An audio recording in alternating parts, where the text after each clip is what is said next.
Hello, I'm Terry Colath. I'm here today with Lester Davidson of Eagles Preserve, talking about our first Coffee with a Neighbor this semester. Thanks for joining me, Lester. My pleasure, Terry. All of our Coffee with a Neighbor programs this semester are about nature, and there's a good reason for that. It's because it's fascinating, right? Yes, it is. Well, yours is especially fascinating because you've chosen to do something that's very, very difficult. And the results of your talent are fabulous to look at. Tell us a little bit about how you have decided to photograph moving, living creatures and what kind of techniques you use. It really happened when I first moved to Shell Point. I looked out my window one morning and I saw a bunch of otters crawling over across the golf course right toward the lake. So I grabbed my camera and ran down, and they came right over to the lake, and they were all diving in for fish or whatever they could eat. And I grabbed my camera and I quick snap, snap, snap, snap. You know what I got? A lot of splashing water and the rear ends of a lot of otters. I decided this is not going to work. So I sat down by the bank of the lake and I focused on the place where they were diving in. And I just focused like this and I waited. And as they came out of the water, that's when I got the shots. So that, I carry that off. Every trip I made to Africa, all 4 of them, I did it the same way with animals. Stay right in with it, follow them around, and capture what I call, or it is called, the decisive moment. The moment that there's action. That's it. Worth capturing. When a lion is showing his teeth, or whatever. And isn't that the most exciting thing? I find Africa fascinating. I've been 4 times to 6 countries, and I never get tired of it. If it wasn't such a long flight, I'd go back every week. Yeah, it is a long flight. Well, this is really interesting because we think so much about having the equipment, and you have some fabulous equipment over the years. You've gotten some fabulous equipment.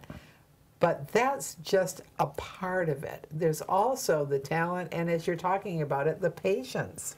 That's the word that I'm going to point out to the people in the show. You need 2 things. One of them is a camera. Do you know what the other one is? Patience, patience, patience. That's where it's all at. And some of the places where you've taken these photographs are not the easiest place to sit and wait. Right? Oh, that's right. Yeah, I mean, there could be all kinds of things around you, and there could be all kinds of weather and all kinds of climate, all kinds of insects, and there you are. A lot of distractions. A lot of distractions. A lot of distractions. So Africa is your favorite place to photograph? It's my favorite place to go, period, and to photograph. Is it because it's so different? Every time you go, it's just as exciting as it was the first time. Fabulous. You never know what's around the next corner. Yeah. And the scenery is beautiful, the animals are fantastic, and it's different every time. Well, you have a long history with the camera, and it's an interesting history. Tell us a little bit about how you got started. Oh, I got started with this when the first house I lived in, my parents lived in, we had an attic, and my older brother, he's 4.5 years older than I am, he wanted to have a dark room and get a camera. He never had a camera or anything. So he built a little dark room up in the attic, just walled up, put a little sink in there, and got all the equipment and a larger in the trays. And he did it for about 6 months, and he just didn't like it. He gave it up just like that. Wow. Everything was sitting there. So here I am with a little brother. I said, let me wander in there and see what's going on.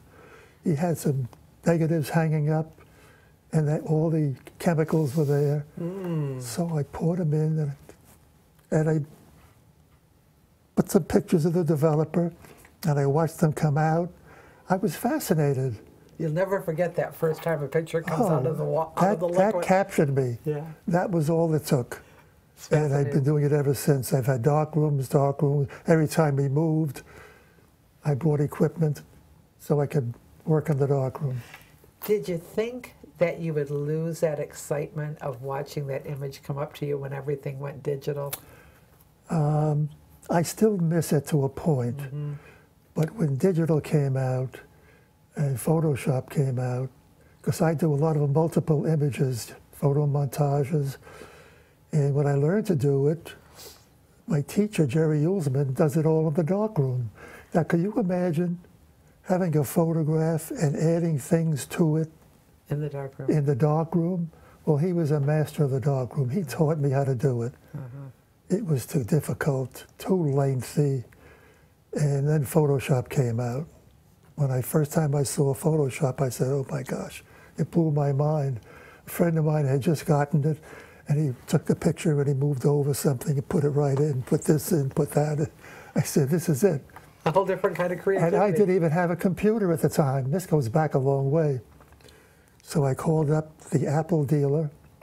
I said, this is what I want. I want this computer, this scanner, this printer. I want the whole thing. And I want you to teach me how to use it. So he finally came over with all this stuff. And he set it all up for me. And he says, now, I'm not going to teach you how to use it because it's going to cost you $75 an hour. But I got you some tapes. He had tapes on how to do Photoshop, how to work your computer. And I learned all this just by watching tapes. Fabulous. And if I wanted to go back on something, I rewound the tape and go back and do it again. So I learned Photoshop fairly quickly, and it's not easy to learn. No, it's not. And we have some classes in it here sometimes, and it's for good reason. Yeah. It's really a fabulous tool in photography and creativity. Well, so we're going to see a photographer, with a lifelong photographer with all sorts of experience, who has continued lifelong learning, trying new things, and some of the fabulous wildlife you've captured along the way with your talent and your patience. I hope they enjoy it. I think we will. Please join us and enjoy this Coffee with the Neighbor with Lester Davidson.